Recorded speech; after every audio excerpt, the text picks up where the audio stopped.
Dari pemahaman itu kita semakin yakin visum itu tidak memenuhi syarat, dan juga kalau toh angka itu dianggap benar, itu pun juga tidak ada konteks pemerkosaan, karena konteksnya di situ adalah ada rangsangan, dan itu linier dengan pengakuan dua orang saksi yang mengetahui bahwa yang bersangkutan sebenarnya sudah pernah berhubungan dengan pacarnya sebelumnya. Kan ini kan berkorelasi jadinya kalau kita gabung-gabungkan itu. Nah, kemudian ada juga penjelasan terkait dengan visum, terkait perkembangan zaman menggunakan fotografi forensik, yaitu foto, yang mana tadi kita tanyakan, karena kan di visum yang kedua ketiga, yang 2019 kan ada foto, tapi tidak ada identitas apapun. Maka dikatakan itu wajib ada identitas, foto itu milik siapa, dengan nomor khusus, kode khusus harus dijelaskan, dan filenya harus disimpan. Filenya harus disimpan dalam bentuk memori dan sebagainya, dan itu menjadi satu kesatuan notulen catatan dokter. Nah, sementara praktik yang terjadi adalah itu dihapus, kemudian HP-nya dihilangkan. Ini artinya kita untuk meyakinkan foto itu milik siapa itu sudah tidak bisa lagi. Dan saya tanyakan, apabila kondisi itu terjadi, maka apa? Maka jawaban ahli tidak bisa dipakai, tidak sah. Ini kan ada beberapa visum, lebih dari satu visum. Ada 3 visum. Nah, yang jadi keberatan pihak Mas Beki, visum yang mana? Atau ini saling menguatkan sebenarnya visumnya? Tabrakan. Secara formil, pelapor ini 2019, ada visum 2018.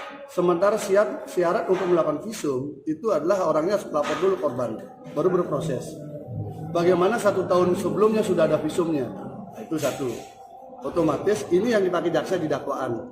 Tetapi di persidangan jaksa menggunakan yang 2019. Di 2019 ada 2 visum. Satu dibatalkan dengan surat pernyataan, lalu diterbitkan visum. Tetapi visum yang terbit ini tidak membatalkan visum sebelumnya secara hukum. Sementara detailnya pro justisia. Dan ada kesalahan tanggal, kesalahan rujukan surat. Jadi 3 visumnya memang nggak memenuhi syarat. Lalu untuk meyakinkan lagi, JPU mengambil rekam medik, disita rekam mediknya. Ternyata rekam mediknya tadi kita tanyakan soal fotografi forensik itu melanggar juga. Jadi akhirnya memang secara totality visum memang tidak bisa menjadi alat bukti surat untuk dikasus Mas Beki. Kesimpulannya adalah kalau tidak ada unsur paksaan, artinya ini suka sama suka atau bagaimana kalau dari sisi Mas? Enggak, itu berarti si korban yang divisum itu robeknya itu karena dia terkena rangsangan. Ini linier dengan kesaksian yang sebelumnya. Ada 2 saksi mengatakan mengetahui bahwa yang bersangkutan pernah berhubungan dengan pacarnya sebelumnya. Nggak ada hubungan dengan Mas Beki. Istilahnya Mas Beki ini disuruh nanggung jawabi perbuatan orang lain. Itu posisinya. Kan ada saksi sebelumnya nih yang dihadirkan. Bahkan saksi itu menghadirkan chatting yang diajak si korban dengan dia tahun 2014. Disaksikan di sidang, dihadirkan. Dilihat itu dialognya. Itu. Artinya Mas Beki nggak mengakui kalau ada persetujuan. Lah, memang peristiwanya nggak ada. Kalau urusan peristiwa kan ada 2 peristiwa. Dua peristiwa ini pun juga lokus delikti dan demo deliknya sudah nggak ketemu. Makanya sangat jelas, terang. Memang nggak ada peristiwanya.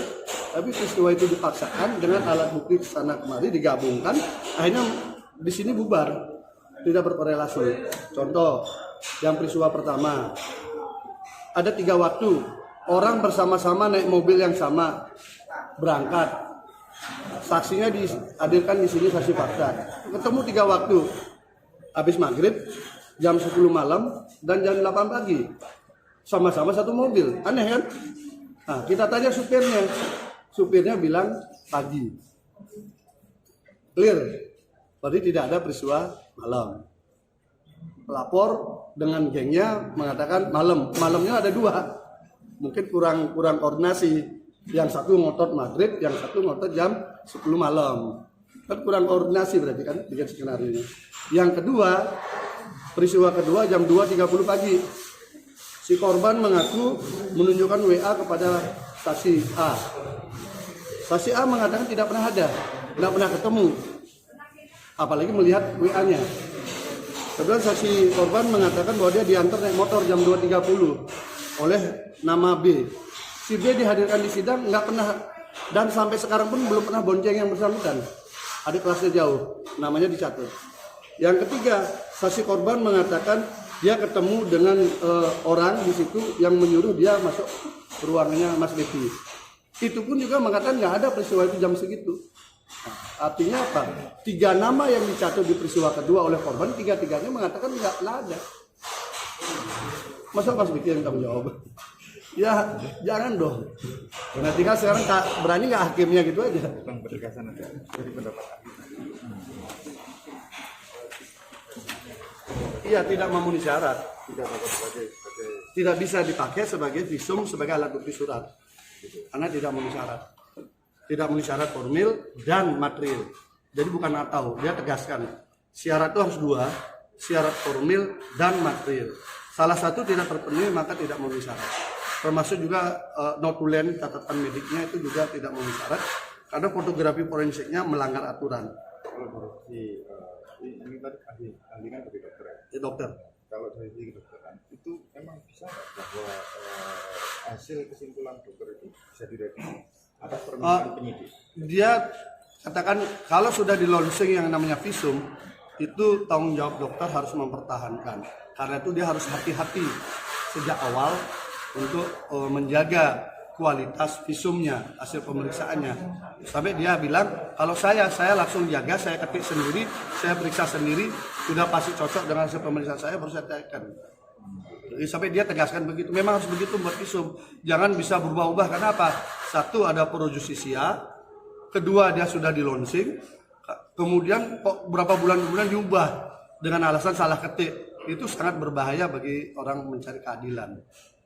Gitu. Membahas soal visum dari saja ahli yang dihadirkan dari ahli apa Pak? Ahli forensik dan memang ahli membuat visum. Jadi mengurai bagaimana cara membuat visum yang baik, benar dan tepat untuk bisa digunakan pro justisia. Tadi ada keterangan bahwa ada penyesuaian visum apa salah ketik apa gimana? Ya itu kan dalam fakta persidangan kan terungkap ada 3 visum berbeda, terus kemudian ada kesalahan administratif, rujukan surat, tanggal surat, semua isinya. Jadi akhirnya tadi saksi ahli mengatakan bahwa visum et repertum itu karena menganut pro justisia maka harus memenuhi syarat formil dan material. Apabila salah satu tidak terpenuhi, apalagi dua-duanya tidak terpenuhi, maka tidak bisa dipakai sebagai alat bukti surat. Karena tidak bisa dipakai alat bukti surat, maka sejatinya itu sudah gugur. Tadi coba JPU memperkuat dengan rekam medik. Dikatakan tidak ada rekam medik, tapi yang ada notulen, catatan dokter. Karena apa? Karena visum itu dibuat tidak hanya untuk orang hidup, bisa juga orang mati. Kalau rekam medik itu untuk pasien. Nah, tadi dijelaskan untuk penggunaan foto di dalam visum, karena visum yang kedua dan ketiga itu berbasis foto, itu yang ada namanya fotografi forensik. Fotografi forensik itu syaratnya adalah dia harus minta izin, kemudian yang kedua difoto seluruh body, difoto di lokasi tertentu dan kemudian di close up di tempatnya. Dan itu filenya tersimpan dalam satu kesatuan dokumen. Tidak boleh tidak.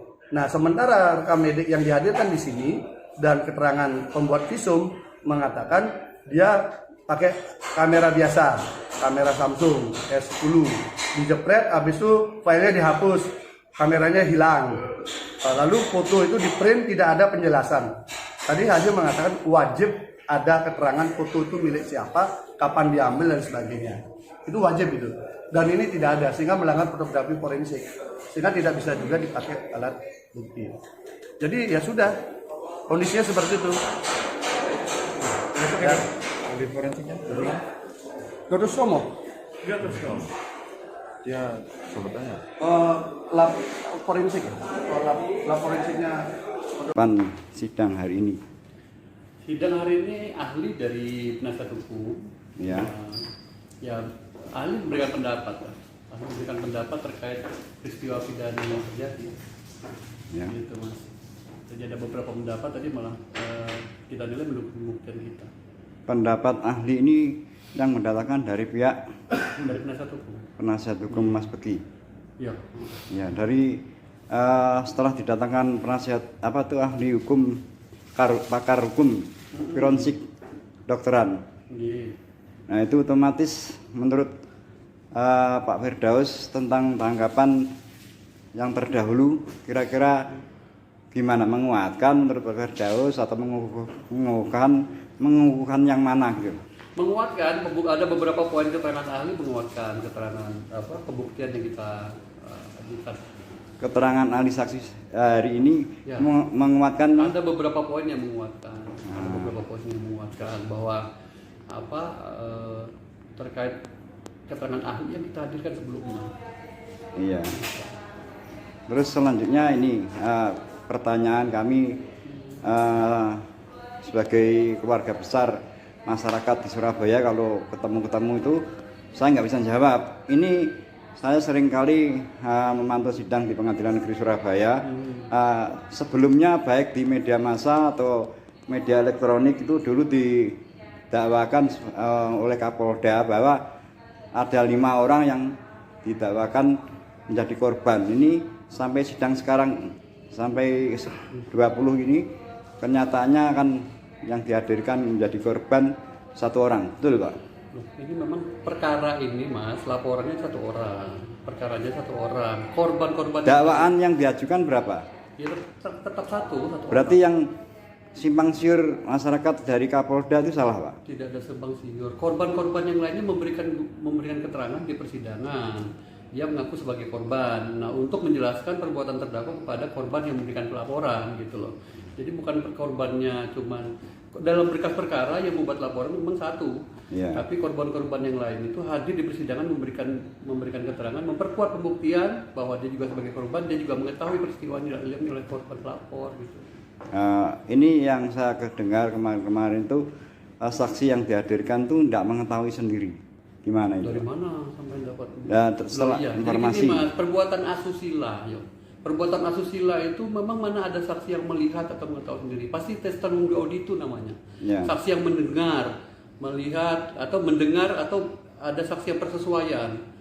Tidak pernah ada perbuatan asusila itu dilakukan oleh tersangka itu di depan layak umum, orang yang melihat langsung, tidak akan terjadi perbuatan itu. Pasti nanti yang rangkaian perbuatan itu disesuaikan dengan keterangan saksi. Itu persesuaian petunjuk nanti jadinya, alat bukti petunjuk. Iya. Tuh. Terus saksi yang sebagai menurut PH itu saksi kunci yang dimintakan supaya hadir membuka perkara ini dengan jelas. Seperti apa ini nggak bisa dihadirkan? Nggak ono saksi kunci, keterangan saksi kunci itu nggak ono Mas. Kualifikasi saksi kunci itu ono. Saksi kunci itu yang bener-bener korban yang menjalani peristiwa itu. Korban maksudnya? Yang sekarang yang menjadi sidang ini kan ada yang menjadi korban toh. Nah itu otomatis dari dakwaan itu kan ditulis. Sudah kita hadirkan semua kok. Sudah. Saksi-saksi penuntut umum sudah hadir semua. Kami menganggap cukup. Jadi beban pembuktian itu ada pada jaksa. Jaksa menyatakan cukup, berarti sudah. Cukup. Berarti menurut JPU Iya. saksi-saksi yang dihadirkan ini selama ini dinyatakan cukup gitu ya. Iya. Makanya tidak mau menghadirkan itu dinyatakan cukup. Tidak ada pernyataan tidak mau. Kemarin mendapat permintaan dari penasihat hukum untuk menghadirkan 1 saksi yang bersangkutan tidak bersedia hadir karena 168 alasan ada hubungan perkawinan dan sebagainya. Itu diterima majelis hakim, penasihat hukum keberatan dicatat pada berita acara. Nanti kita lihatlah putusan hakim. Ya, masalahnya ini saya dengar dari saksi yang kemarin dihadirkan, saksi dari terdakwa itu bahwa sebelumnya korban yang dinyatakan korban ini sudah pernah berhubungan dengan pacarnya gitu. Nah, itu fakta materi tidak bisa saya komentari Mas. Itu ini sidangnya tertutup, saya tidak bisa menyampaikan itu di layar umum ya. Pokok perkara saya tidak bisa cerita. Itu materi pokok perkara. Oke, nanti ini untuk selanjutnya sidangnya gimana besok itu Pak? Masih saksi dari penasihat hukum. Oh, dari penasihat hukum masih satu. Masih mau menghadirkan saksi katanya. Oke. Ya.